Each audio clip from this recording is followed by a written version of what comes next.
जमलेल्या माझ्या कुटुंबातील बांधवांनो, भगिनींनो आणि मातांनो,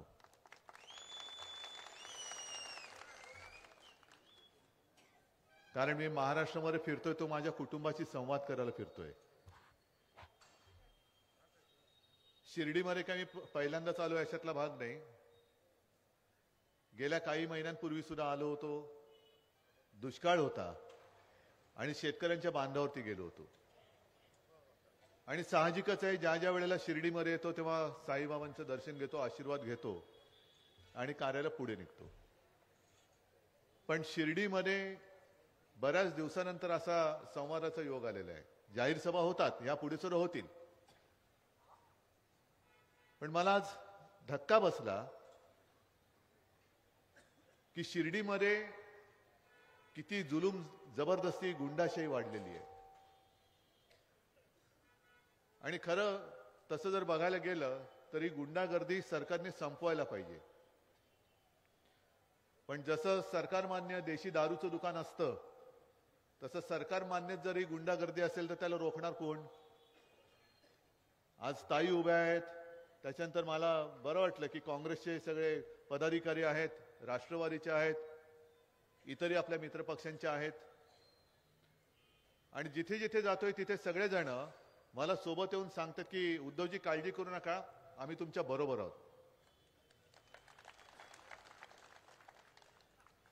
साईबाबांनी जो मंत्र दिला, संजय आपण जो उल्लेख केला, श्रद्धा आणि सबुरी, हे जे काय घराणं आहे हे 10 घरं फिरलेलं आहे.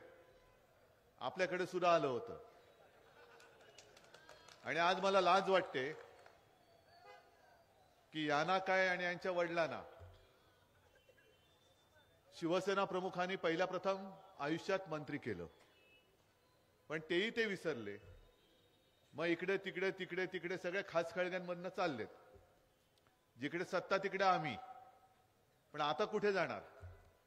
कारण भारतीय जनता पक्ष हे त्यांचं आयुष्यातलं, राजकारणातलं शेवटचं ठिकाण, कारण पुढची सत्ता आमच्याकडे येणार आहे. आता काँग्रेसवाल्यांना विचारतोय, परत आले तर तुम्ही घेणार का रे बाबांनो? काय होतं, काय हो? राष्ट्रवादीवाले असतील त्यांना विचारतो, घेणार का हो? मी तर घेणारच नाहीये, अजिबात घेणार नाही. आणि घेणार तर नाहीच, पण तुमच्या आशीर्वादाने सरकार आल्यानंतर यांच्या सगळ्या भ्रष्टाचाराची चौकशीच लावणार आहे. करून घ्या. तुम्हाला जे काय आज लुटमार करताय ते तुम्हाला वाटत असेल की तुम्हाला आता कोणी विचारणार नाही, पण असं नसतं. दिवस सगळे सारखे नसतात, दिवस हे बदलत असतात. आज तुम्हाला वाटते की तुमचे दिवस आहेत, पण उद्याचा दिवस आमचा आहे. उद्याचा दिवस आमचा आहे. आणि गुंडागर्दी जी आहे ती आता भारतीय जनता पक्षाचे आमदार सुद्धा करायला लागलेत. एक 15 दिवसापूर्वी कल्याणमध्ये भाजपच्या आमदाराने, गणपत गायकवाड यांनी पोलीस स्टेशनमध्ये गोळीबार केला.